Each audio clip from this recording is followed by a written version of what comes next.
Good evening. Welcome to the Online Darts Fallout Bar, Night 5 of the 2025 PDC Grand Slam. Did we not say, Carwyn, last night that these two would drive me to drink? You did, yeah. You said It felt like these two would just end. I put them in the fridge just in case, because I was convinced that at some point throughout the evening I would need to head to the fridge and find myself some sort of crutch to get me through. Now, I tell you what, Carwyn, the folks in Wolverhampton couldn't say that they were robbed of action tonight, could they? no, exactly. And even those games maybe that didn't go the distance had plenty of action, entertainment, and terrific darts thrown in them. It was a truly remarkable night from start to finish, and that last leg in that final game, I think, will haunt a lot of people for a very long time because Dobey won't be sleeping this week. I'm pretty sure of it. No, it was a dark time. Some of that last leg. Good evening, everybody in the chat. The chat was bouncing already. I think what it does, whilst stressful for fans of dart players, it does certainly promote conversation and banter and fun and hijinks and games. So yeah, good evening and welcome to everybody. There's loads of you in the chat room. Just having a literally quick look down. Most people seem to be ribbing the fact that I'll be in a bad mood. I'll perk up. It doesn't take me long. I just need a quick moment, quick beer, and I'll be back on. Yeah. It's the usual crowd. Dan Lucas is in. Greatest Showman's in. Bill is in as well. Tossie, Joel, Scott, Maximus. It's busy. Andy is in. Ian, Michael. It's packed tonight. Let's be honest. All round, pretty solid. It was good fun night of darts. I thought we'll come to that one later in the evening. We'll talk about that in a while. But we'll start the evening, Carwyn, where the evening started, and I think we got we were thoroughly entertained by what was a very competitive match. Lots of twists and turns along the way, and swinging from side to side. I kept changing my mind who I thought was going to win. But I thought, a brilliant win for Ricky Evans, 10-9 winner in the deciding leg over Luke Woodhouse. But this was a lovely game to watch, wasn't it? Oh yeah, it was. I think it was two players who knew what winning would mean, and what that could do to their year and further. And it was surprising though, because obviously I called Ricky Evans to win last night, but I thought he would just get his nose in front and keep in front. What I didn't expect was from 7-5, 8-6, 9-7 for Luke Woodhouse to lose from that point. I always thought if he'd get ahead, he's that type of player that he's very hard to break, and he's very hard to sort of peg back on his own throw. But no, credit to Ricky Evans. I thought both players really. I thought they played some great darts and really sort of gave the crowd a good warm up, really, because obviously you're looking on paper, this was probably maybe the weakest of the games this evening, and I don't want to disrespect them in that sense, but when you sort of think price and I think you're perfectly fair in that it's not as good as they are and as entertaining as they are. They're not, let's say, A-listers. If you're buying your ticket to go and see an exhibition, these two aren't the headliners, are they? That's not what a lot of people are spending their money on seeing. But I thought they thoroughly entertained. Again, I thought it was a bit like you at 9-7 up for Woodhouse. I just thought, well. And it wasn't even that I thought Ricky wouldn't win 3 on the spin. Is I sort of thought, well, Luke won't lose 3 on the spin. And between that, I just thought, well, if he's got 3 chances to get over the finish line, then he'll take at least 1 out of 3 of them. But I think it was a huge game for Ricky Evans, because again, it is, and again, we talked a little bit last night about how we see Ricky, we don't see him enough times a year on television.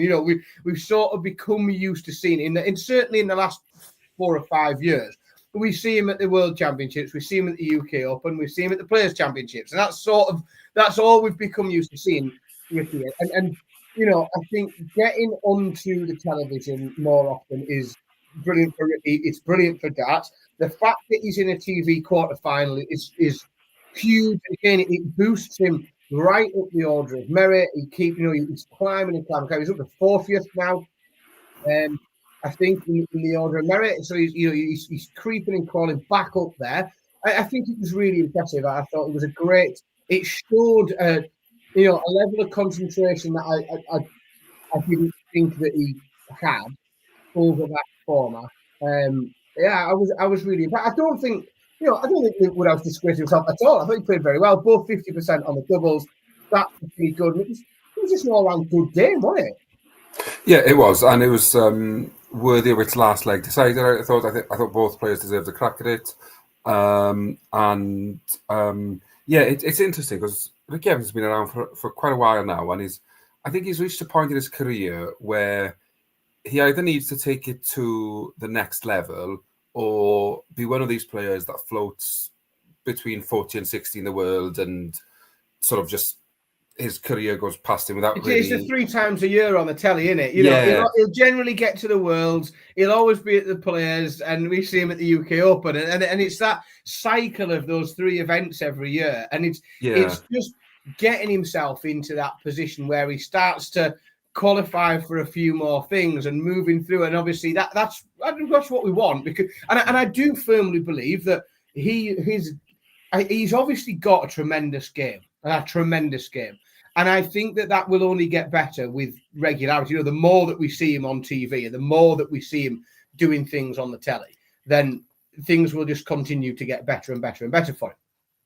100%. And I think what he needs to be better at is when things aren't going his way, he's still checking in a 90 average. What we don't want is for that slip down to the low 80s and sort of you're not in matches when you're not playing well. And I know he did sort of speed up towards the end of the game tonight. Maybe it's when he decided that the game was probably up and he just threw his darts. But I do like this new approach, this sort of slightly slower, sort of almost a more mature performance from him, where he's realised, actually, my life's in a good place. Let's sort the darts out and everything else will build around it. And it's working, and I'm sure he'll credit his new partner for everything that she's done to help him in a difficult period. But I think he's sort of changed it. I don't know if he's done it on purpose, but changed his approach to how he plays the game and is treating it now as the career he could get out of it. Yeah, agreed. Really good. Really enjoyed that one. So the hardest working man in darts has, as always, been working hard all night. We've got some interviews in the can. We've got some stuff in the back end, and it's not even just a short clip. We've got a decent interview, I think. So let's hear a little bit about what Ricky Evans made of that very nervy, intense victory. A bit different because I didn't really know what to do at the end because everyone, the whole world knows now. I've been struggling with my finger to it last Christmas, and it's the first time it's come back. It started twitching and spasm. I'm literally just as that, and because I'm trying to just get rid of them, and it worked in the end. Mixed emotions. Yeah. When you're on the brink like you are, having to win 3 on the spin, what goes through your mind? Generally, just get off stage. I'm just like, if I throw fast, I've got a chance. Yeah, but I don't think it's hit me that I've won yet. I think I'm more annoyed that my finger hurt. Not hurt, but affected me. Because I think everyone that watched darts and could tell in the room there. Yeah. Obviously, you've had it before. How do you get it right for Friday? It's the first time I've had it since last Christmas. Yeah, I don't know. Is it a winter thing? Is it? How did you get rid of it last time? Well, I lost the rubber. I didn't have another game till February. But I think it might be nerves. It must be a nervous thing. It has to be something to do with nerves. But yeah, I mean, if you can win, even better. But yeah, it really, really upset me personally, and I should have just not portrayed on stage. But I made myself look a bit of an idiot when I won. But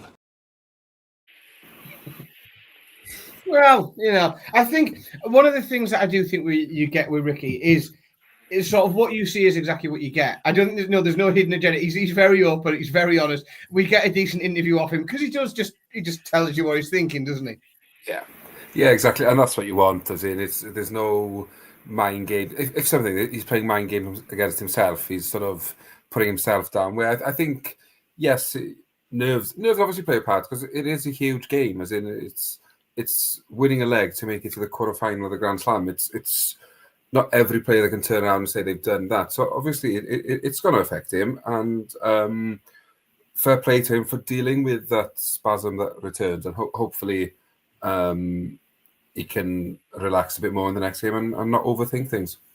Yes, well, that next game that he's got brings us on nicely because he will meet in the quarterfinal the not the winner of, because we can now reveal the winner was a Gerwyn Price, who was a 10-6 winner over Martin Schindler. And I think we all, both you, I, and pretty much everybody in the chat room, need to take a bit of credit for this one, because it sort of went exactly as everybody. It's a difficult game to really analyse, because I think virtually anyone who's into darts analysed it in advance, and this is exactly what happened, isn't it? It just happened. It went to plan. Oh yeah, and at 6-2, it felt like they were both playing perfectly to the script. As in, I thought, 6-2 after 8 legs is where we all expected it to be. Price will win one, Schindler wins one, Price breaks him, and then holds and wins 10-3 off stage, bish, bash, bosh. But credit to Price for thinking, I'm not going to stick to the script. I'm going to make it last a bit longer. And then he sort of went a bit wayward and forgot how to hit doubles and let Schindler back in. And credit to Schindler, he took his chances when he had them. And all of a sudden, 6-2, 6-5, and you're thinking, oh, surely Price can't slip from here. And then obviously he then went back onto script and got over the line. But it's hard to judge Price there because he's still finished with a 96 average and just over 45% on his doubles. So those aren't bad, but it's solid, isn't it? Yeah. But it's not. I don't imagine he comes off stage sort of excited about that. You know, I don't think it's a. I felt it was like a professional performance that largely went to plan, and I think the best thing he can take from that is that when it did waver a little bit and it stopped going to plan, he got back hold of it quickly. And he didn't let it, as we will see a little bit later in the evening, but he didn't let it just fucking descend into chaos, did he? Like he did get, grab back hold of that game and take control again.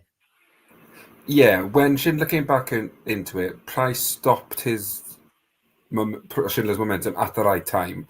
As in, he got within one, and then, no, that's as close as you're getting. We're not getting back on even par. And he won the 12th leg, and he won the 14th leg, and sort of got the job done from there. But it was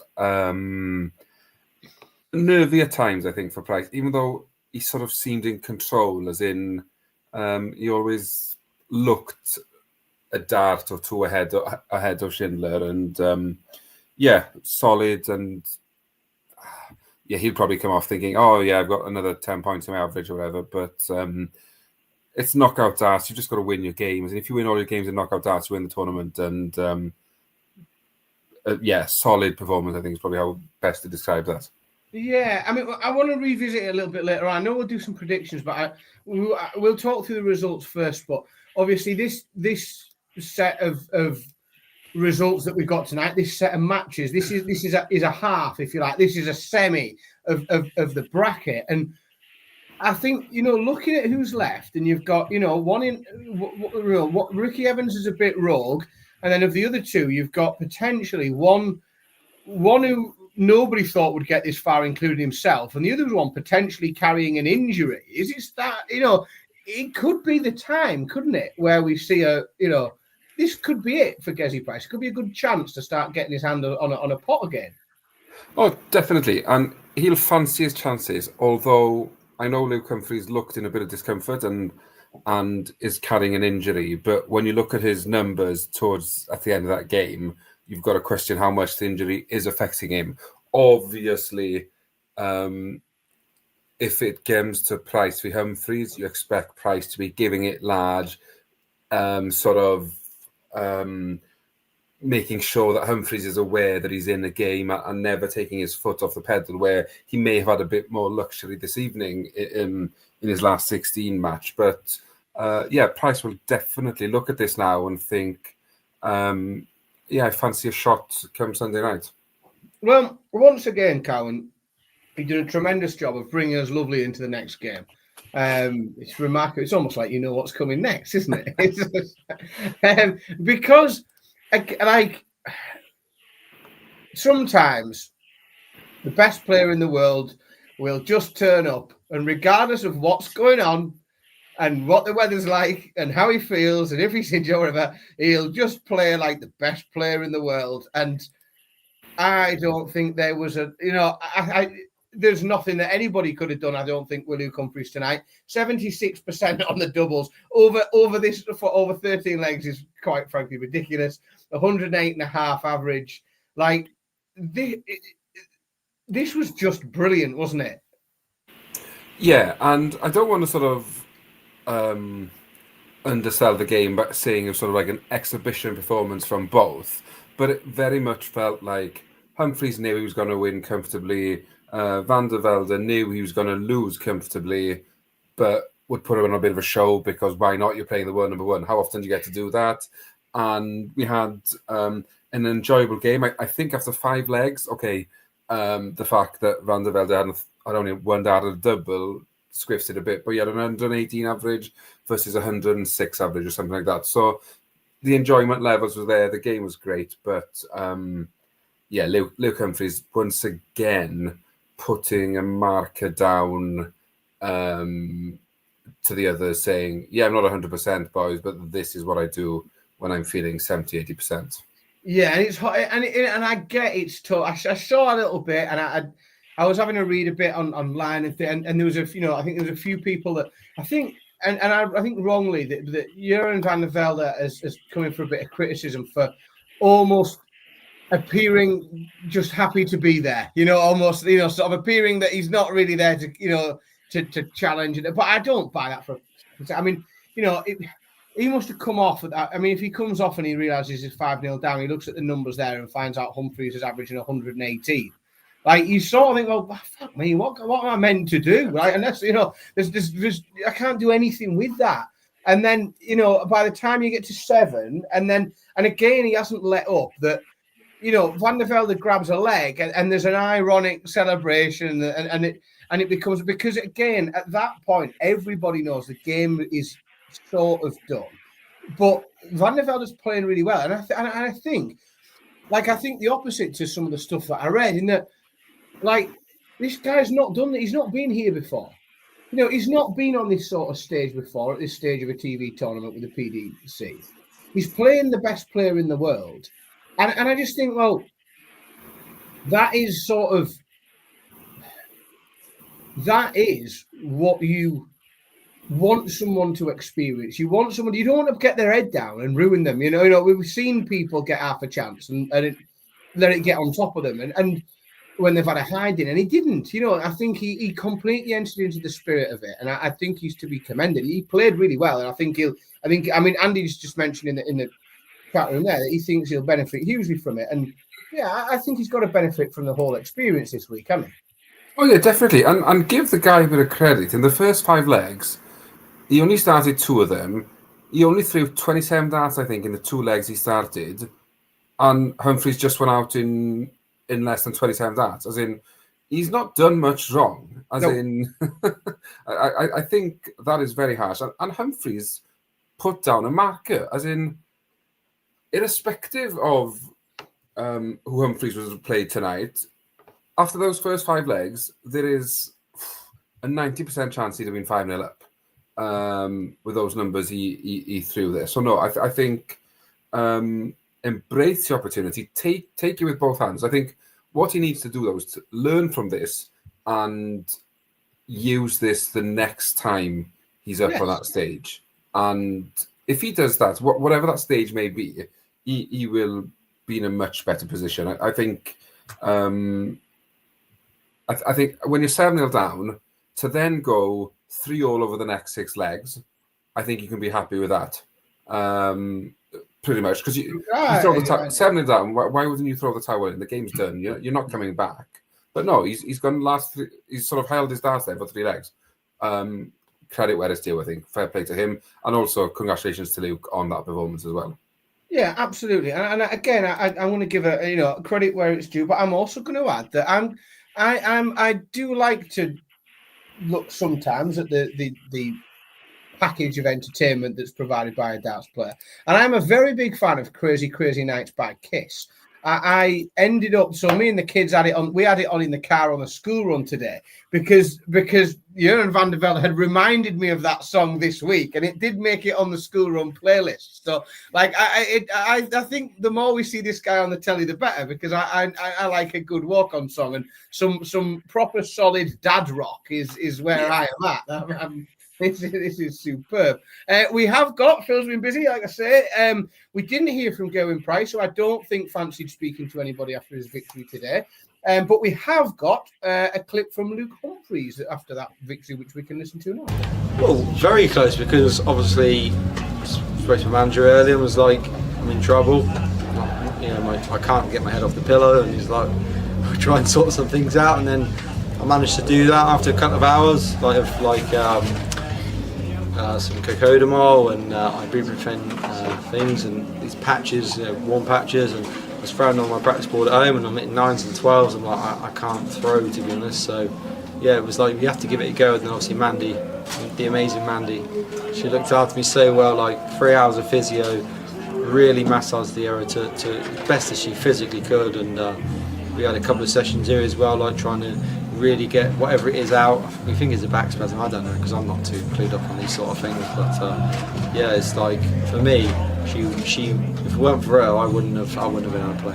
What's the treatment like between now and the quarterfinals then? It's the same. She's going to come around my house tomorrow and work on it again, and then Friday do the same, just keep it going. It's easy just to think, well, I played all right there, so I'll go home and just forget about it, but it's obviously a problem. So nothing structurally wrong, it's just obviously I've either slept wrong a couple of times too many, or all the travelling you do, it can have an effect on your body. So yeah, she's just going to try and work on it, and hopefully on Friday, it's in a stage where I feel a bit more comfortable, because it was a struggle tonight, even practicing. God bless Mandy. Yeah, so cocodamol if you want to hit 120 average. Good to know. I'm not convinced that's the best advert. I think there'll be pub players all around the country sticking a box of cocodamol, slipping a little bit of cocodamol into their darts box before next Monday's match. I think. Yeah, God, yeah. Oh dear me, yeah. I tell you what, as well, I think Mandy's going to be booked up until Christ knows when. I think if Mandy's got some business cards getting handed around in that practice room, I think there'll be dart players queuing up. But it is, it's one of those things, isn't it? It happened to me not so long back, and I genuinely, it was quite funny that the way that he described it. Maybe I'm just getting old. Maybe he is as well. But I had a day where I sort of woke up, and I put it down to sleeping funny. You think, I've slept funny. I'm like neck hurts. And then I realised that after about 4 or 5, 6 hours, I hadn't shook it off, and I was still walking around thinking, I can't move my head. Gordon, yes. Right. Is there a finer tribute to the lady that got him through that game than to walk out to his quarterfinal by Mandy? The question is, which version, Gordon? Which version will it be? Will it be the original Barry Manilow, or will it be the ruined and bastardized Westlife version? There's only one answer to that question, and if it's not Barry Manilow, it's the wrong answer. I think you and I have both seen people do some terrible things on PDC walk-ons and make some very bad decisions about walk-on music. So let's take nothing for granted. Absolutely superb. But I suppose it was always going to come around, wasn't it? We were always going to have to come. And I'm going to say, it's so. You can have I suppose in football you'd say a game of two halves, and this was a game of 3 sessions. The first session was very, very distinctly one thing, which is absolutely superb domination by Chris Dobey. The second session was Dobey slipping and Michael Smith doing a very good job of gamely fighting his way back into the match. And the third session was complete and utter chaos. This was completely wacky, wasn't it? Yeah, as in, it's a game similar sort of to Price and Schindler for the first part, where once Dobey gets a 5-2, I'm thinking, okay, here we go. Dobey will just go through the motions. He'll hold his own throw, may break him once more, wins 10-5, 10-6. He misses that dart to go 6-2 up, and Michael Smith goes, oh, actually, quite fancy turning up for this game now. And from nowhere, just goes absolutely berserk and then hits the 1-6-4 to make it 5-4. And you're thinking, okay, they'll have a break now. They'll come back on and Dobey will still get the job done because he's playing better. He's throwing better than his opponent. He was. But yeah, from 5-4, Michael Smith just went, actually, I'm gonna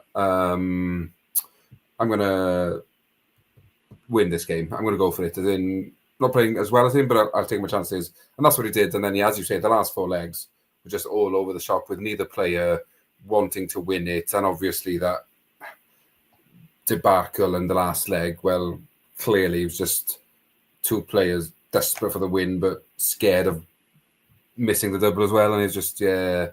And yeah, it's just a bit of a shambles to end the game. Yeah, it's tough. And, you know, I said yesterday, and I don't even like to be right about things like this, but like I said yesterday, like the reason that I was so confident in Dobey doing fine in this match was I didn't think that Michael Smith would pressure his doubles. And because I said, you know, Dobey's doubles are fine until he's under pressure, and then his doubles fall to pieces. And lo and behold, when there wasn't pressure on the doubles for the, you know, in that first session, it was absolutely fine, and the doubles were going comfortably, like the doubles were going in one, and he wasn't, you know, and then as soon as the pressure started to come on those doubles, and he was having to double to hold when he was under pressure, or he was having to hold to avoid, so it just fell apart, and it's exactly what you know, and 9 from 40 again is well, and again, what you have to remember in that is some of those 9 from 40 were those legs where he was going pop and finishing, you know, and finishing them off. So then there is just a huge percentage of that 40 that is just relentlessly not being able to get the job, and he should have been home and dry. Oh, and he held the door open at times for Michael Smith, and you know, credit to Michael Smith, he walked through it in the end. But again, it was still Michael Smith has found his way into a TV quarterfinal after 4 matches, where his mean average for his tournament average is 88. And that is remarkable to win 4 matches in a row on TV. Oh, sorry. But to have played 4 matches in a row on TV, get to a quarterfinal, and your mean average and your tournament average is 88 is odd, isn't it? Yeah, it's strange, and it shouldn't be the case really. And I know the Grand Slam's format's different to everything else, but yeah, for Dobey to miss that many darts at a double, it sort of takes you back to his Premier League campaign this year, and the fact that he was outscoring everybody, just not hitting the doubles, and missing 31 darts at a double isn't sort of good enough really, and it's a result that will haunt him, because especially if Humphries will still be carrying this niggle, where he sort of looks like he probably will be, because it's not something that's going to get better overnight. he would have fancied his chances against Luke. I think he could have raised his game and got himself into the game, but I don't think Michael's game is there at the moment to test Humphries enough. No, I agree, and it's a strange game. But I tell you what, it is alarming at this time of year for Chris Dobey to have gone through that. I'm not convinced how much Michael Smith will take from this tournament, because he's managed to get to a quarter-final and not play particularly well at all. Now, that might be something he can take a lot, just winning games and getting through games, getting over the line, getting to a quarter-final. He might to be able to take that as a huge boost. But then I don't know how much of his problems are physical rather than mental, in which case, how much does a mental boost actually give him? What is it? If the problems are physical, then you can have all the positivity in the world, but if you can't hold the dart properly or let go of it properly, then you're up against it no matter what, aren't you? But I worry that could damage Chris a little bit at this time of year. There's a lot of big darts to be played, isn't there? Oh, huge, yeah. And his the two players at the moment in very different positions in their sort of careers. As in, Smith should just look at this as it's a quarterfinal, it's ranking money, it'll help me get back to where I need to. Forget averages, it's not important. It's just it's another knockout game for him. But obviously, he needs to sort out his issues with holding the dart and what have you, and try and get back to where he wants to be. For Dobey, it's a huge missed opportunity, I think. You get to the quarterfinal, you get to the semi-final from here, and you sort of float then from here to the end of the year, because you've got a set TV semi-final under your belt, and you've got that to carry you forward. Yeah, he's going to have to go back to the practice board and really pick himself up, I think, from this, because it's going to hurt the fact that he's lost in the manner he's lost. Yeah, it's a tough one. Right, on to more positive things. Let's go to tomorrow. So we've got 4 games to predict for tomorrow. In the chat room, get involved, stick your predictions in. So many of you last night were actually correct tonight. Somebody definitely had. Someone had that result in the last one. Someone had Smith 10-9. And I did say, if that's happened, then we can't avoid this. And lo and behold, here we are. We've got some soothsayers in the chat room. So tomorrow, I think we've got some interesting games tomorrow. And I think that tomorrow has the potential to outdo tonight in terms of entertainment and spectacle and what we may see. We start, and this is interesting because we've got now, and it's not very often we can say this, Gerwyn, but for a place in the quarter-final of a TV major, we have an old German affair, and we've not been able to say that, I don't think, ever. No. So, opening game tomorrow, Lucas Vennig against Nico Springer. In the chat room, get your predictions in. We're first 10 again, just as we were tonight. Gerwyn, I'll come to you for your prediction. What do you think is going to happen? It's funny. I think had you asked me this before last night, I'd have probably said, I think Nico Springer wins quite comfortable. But the fact that Lucas Vennig performed like he did last night, and obviously Springer not performing like I expected him to, I think it's a much closer affair. I'm still going to say that Nico Springer wins, but I think I sort of 10-8 to Springer, I think. I think this is a really tough one to pick. The last time Lucas Vennig beat Nico Springer was April 2021. A long time ago. But maybe for devilment, and maybe just to offset a little bit in it. But I have seen something.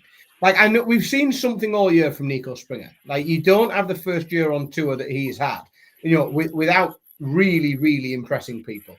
Like he's been absolutely superb. He's flew up that order of merit to 50th in the world year one. Like he's been superb on the Euro Tour. He's been brilliant. But I have seen something this week in Lucas Vennick, and I don't even know if it's in his darts. I think it's maybe just more in his mentality. That I just think that he's not going to let the occasion get to him. I don't think he's going to be intimidated in any way. I think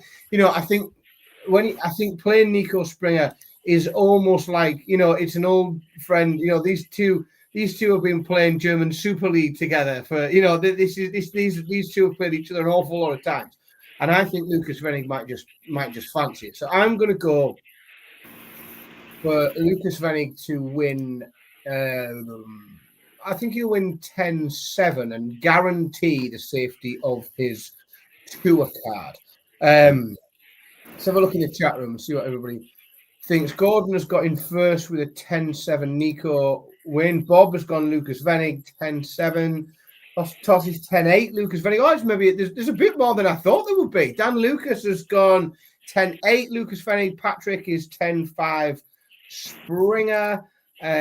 Scott has gone 10-7 Nico Springer. Greatest Showman 10-8.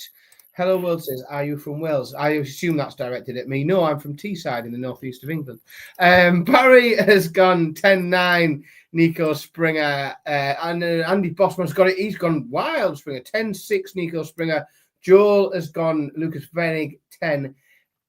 Phil, Nico wins 10-6. James 10-7. Joel, go away. He's giving me more. Have I not suffered enough with like Dobey, being where Dobey comebacks against Chris Dobey tonight? Like, do I need another one? But yeah, interestingly, I think it's interesting that you and I have gone one way and the other, and the chat room I think is split about 50-50 as well. But yeah, I am genuinely looking forward to watching that match tomorrow. I think it's a really intriguing game to see, and I do hope that we see both of them play at a really good level, because I think if we see a competitive game, then it's very good for German darts. Really good, just generally, we want to see a good game of darts tomorrow, don't we? So now. Oh, speaking of darts games having potential. Game number 2 tomorrow, Josh Rock against Connor Scott. We've seen Connor Scott attempting to reach the potential that everybody, including him, knows he has. And Josh Rock just recapturing some of the form that has made him one of the most talked about players over the last 12 months after a little blip in form. It's my turn to go first, isn't it, on this one? I think this is really tough to pick. And it's a bit head and heart for me, this one. Because I would really love to see Connor Scott, regardless of who he's playing. Like, I really like Josh Rock, but I would love to see Connor Scott make a TV quarterfinal. I think it's exactly what his career needs. But I just think that the on-stage experience and current uplifting form from Josh Rock might just be enough. And I think it'll be close, but I think Rock will do him 10-8. I think it's a wider margin, but the scoreline doesn't tell the story of the game. I don't think there'll be much in it. Averages, stats-wise, it'll just be one of those where in a crucial leg, Rock chucks in a 12, 13, 14 darter and gets the breaker throw. And I think that might happen a couple of times. I think Rock wins 10-6, but I don't think that tells us the story of how close a game and how good a game it was. It's just Rock doing the right things at the right time. Yeah, I think you're probably right. I think you're right. Right, let's have a little look in the chat room. Bob got in really early. I think as soon as I mentioned we were moving on to the next game, Bob has got in with a Josh Rock 10-6 victory. Tossie's Rock 10-6. Oh, we've got a pattern again. Dan Lucas has gone 10-6 Rock. Greatest Showman's gone 10-6. Boring. Boring. Patrick's going to liven it up and give Connor Scutt an extra leg. Gordon has gone 10-5 Josh Rock. Joel's gone 10-4 Josh Rock. It's widening. Scott he's gone the other way. He's been bold. He's gone 10-8 to Connor Scutt. Phil Bushel's gone 10-8 to Josh Rock. Andy has gone Rock 10-9, coming back from 9-6. But I tell you what, that'll be a hell of a game. I'll be happy if I've seen a game like that this time tomorrow night on the Fallout Bar. James has gone Rock winning 10-6, and Barry has gone 10-7 Josh Rock. So it is very, very heavy in the chat room favouring a Josh Rock victory. But again, it's a bit head and heart. I think it would be a massive story, and it would be very, very pleasing to me if we could get, or if we could see Connor Scutt go through to a TV quarter final. Again, there's a lot to be excited about tomorrow, isn't there? So next game 3 tomorrow, is two of the brightest young things in darts. A game that I think we're going to see on television a lot in the next few years, Luke Littler and Wessel Nyman. It's your turn to go first, Carwyn, so I'm just going to throw this one straight over to you. This is an interesting one, because I think if this was still a race to 5, we may have had an upset. I think Nyman could have won that game. The fact that it's a race to 10 and that Littler has that extra time, I just think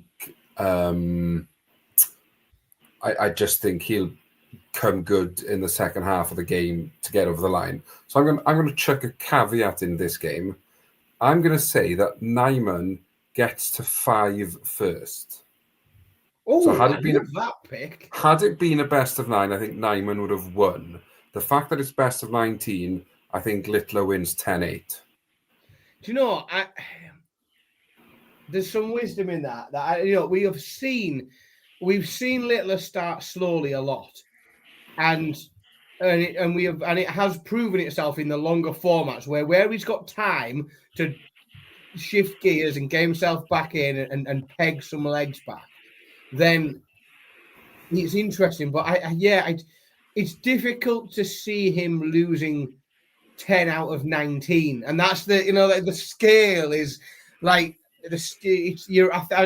I honestly think you're right. Once you get it up to best of 19, it's hard to see Littler losing 10 out of 19 legs, because yes, he might have a stinker here and there, and he can be a slow starter, but there is more than enough time. I think that he'll get a bit up for it tomorrow. I think he's going to look at those. I think he's going to see a few of the performances that have been chucked in. I think he sees the opportunity. The world number 1 spot is still up for grabs. And I actually think he comes and pushes and produces something tomorrow, because we've seen, it's funny, isn't it, when you start to think, when you look at the 105 average and you think, we've not seen a lot. But, the 105 average, it's only over a shorter format. And then the other 2 games, I don't think we've seen Littler at his brilliant best. He didn't have to be.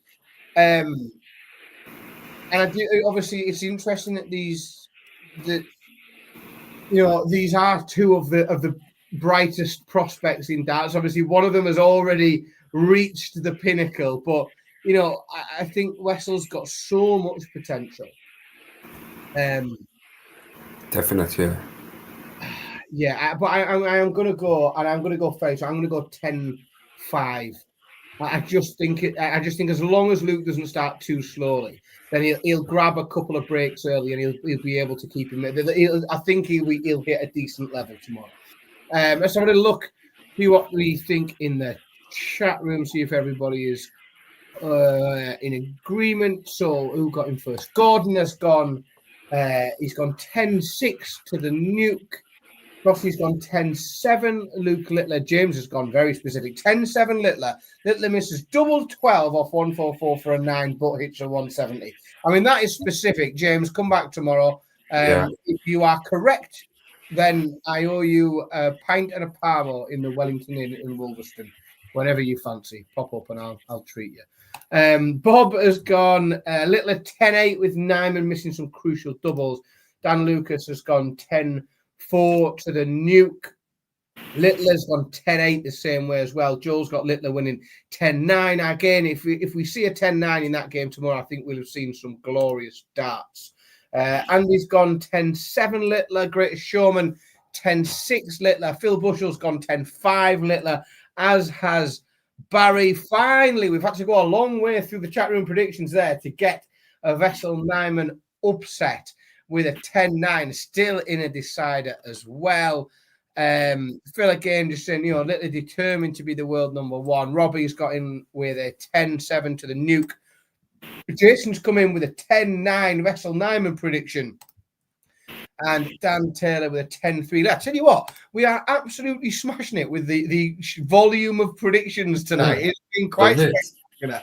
I think the lineup, the action tonight and the lineup for tomorrow is certainly inspiring everybody to get involved, which is what we like on the Fallout bar. Now, I also love Scott going for the Connor Scott and Vessel Nyman upset as well. Yeah, if we're on the Scott Acker tomorrow, like if you've got your 50 pence on the Scott Acker, then I think you're probably going to do all right. Again, you can come up and buy me a parmo in the Wellington Inn. So, our final game tomorrow, to many the main event, I don't know, I'm not sure. I think Littler Nyman's probably the main event. This one just happens to be on last. We've got Danny Noppert and Michael van Gerwen. And up until a very, very short time ago, I wouldn't have had to think twice about this, because I have said for months and months and months, and I have bored Phil to tears with it on the live lounge, that Danny Noppert is going to consistently keep going to semi-finals, and sooner or later he'll win something else, and they are going to have to look like they are making a targeted decision to not put him into the Premier League, because I think he's going to earn a spot in the Premier League and someone's going to have to say no.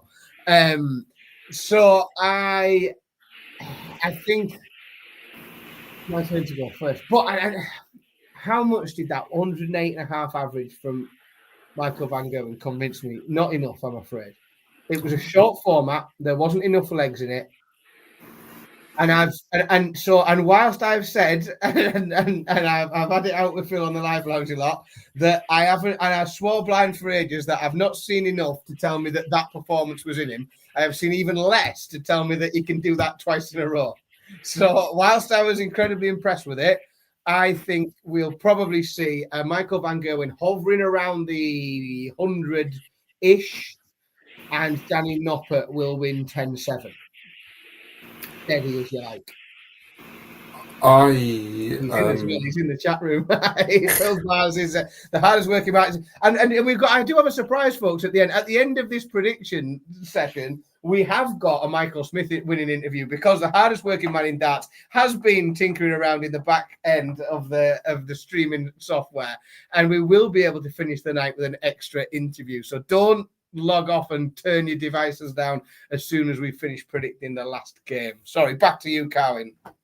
Well, I've actually been convinced by MVG that he has got it in him again. Oh. And I think the fact that he's on after Littler, who, as some predicted, will do something special, he'll want to just stick another reminder in there, I'm still here. So I think MVG wins. I think it's close, because Noppert is that player that just does not go away. He's like that bad smell, like the rash. He just does not leave you alone. But I think MVG gets a crucial break around the 15th, 16th leg, and wins 10-8. Tell you what, we could end up with a rather special. I know we're only looking at quarters here, but we could end up with a rather interesting semi-final lineup here. It could be, and we are getting into silly seasoning, but it could be quite spectacular. Certainly, if everyone starts clicking into gear.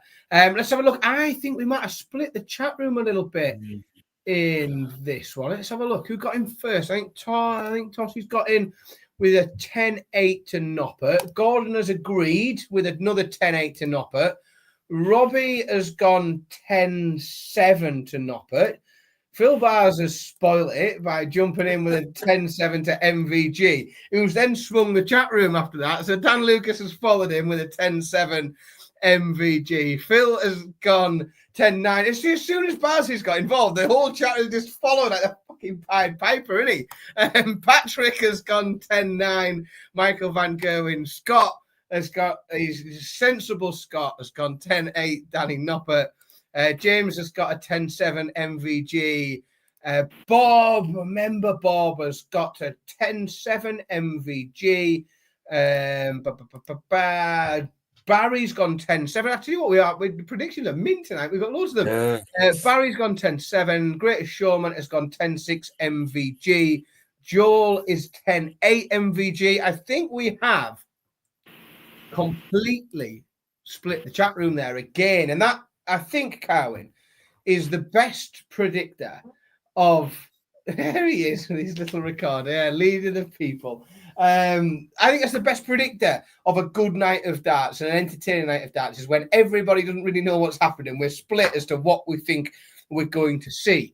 Right, normally we'd be bringing the show to an end and signing off and thanking you all for coming along, but let's just cycle back a little bit to, do we really have to remind ourselves of this? Does anybody want this, really?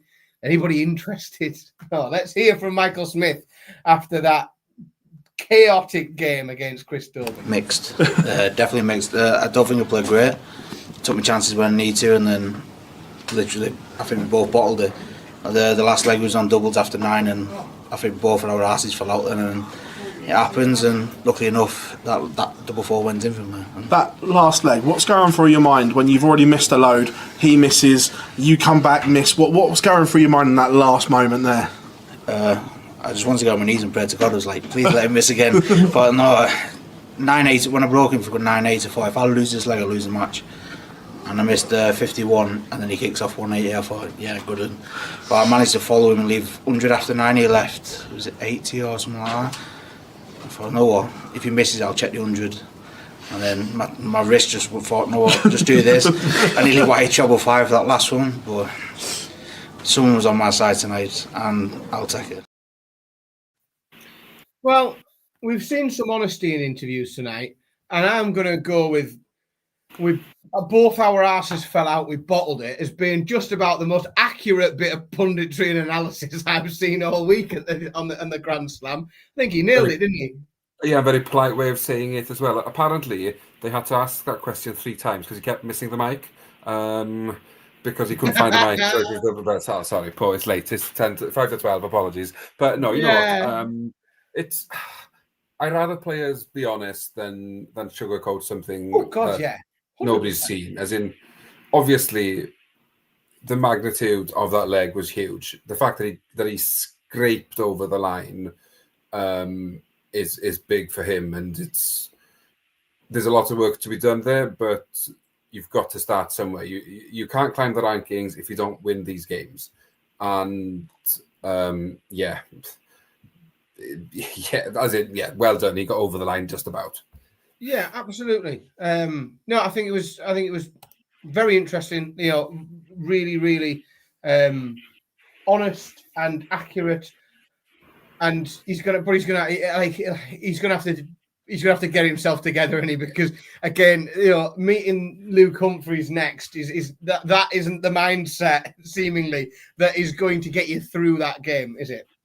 No, and the way Smith has played this week, a 75% fit Humphries probably has enough in the tank to get over the line. But obviously, it's a big 48 hours for Humphries now as well in sorting his his neck and shoulder out. And for Smith, it's just a case of, right, forget the last leg. Think of how well you played from 5-2 down to 7-6 up, and you'll be okay. But it sort of adds to the drama, really, that Humphries might not be 100% fit. And as Darts fans, you don't want a one-sided game. If you can have a 10-9 with somebody not playing at 100% fit, I'll take it any day of the week.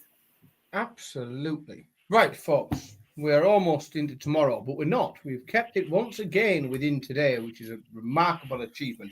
But that is the Online Darts Fallout Bar for night 5 of the 2025 PDC Grand Slam of Darts. We will be back tomorrow to talk about what looks to be an incredibly fun night of darts. The lineup looks tremendous for tomorrow. Thank you all for your involvement tonight. Chat room's been absolutely banging all night tonight. Loads of fun, loads of good predictions. Thank you very much, Gerwyn, for joining us as ever. You've been superb company.